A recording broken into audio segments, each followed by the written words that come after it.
An internal memo sent to staff last week. Chief Chris Magnus describes the impact of the severe staffing shortage. The focus is on patrol officers, those directly involved with the public on a daily basis.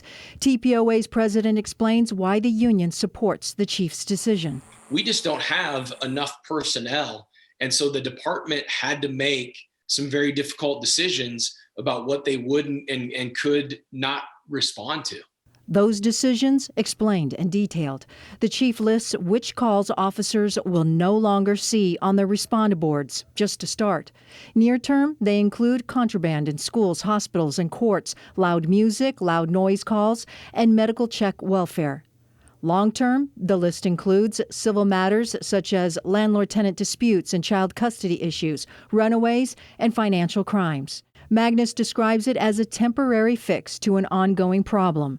TPOA had little involvement in the decision-making process, but Jorgensen says the union is in Magnus's corner, a departure from a few years ago when TPOA spoke out about the staffing shortage then. I know his office was very engaged in that process and spent a lot of time evaluating and thinking about the best solution for that. The chief writes some non-patrol officers will be pulled from regular duty to cover crime on the streets. That includes traffic safety, prisoner transport, and mayoral security.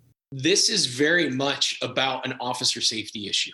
We have officers that it's becoming incredibly dangerous, that when there's nobody out there except for you and maybe 3 or 4 other officers, that's unsafe. The communications center that handles 911 calls, Magnus writes, faces an even deeper staffing crisis. And we reached out to Chief Magnus for an interview, but he declined. We have the chief's full detailed memo on our website, kgun9.com.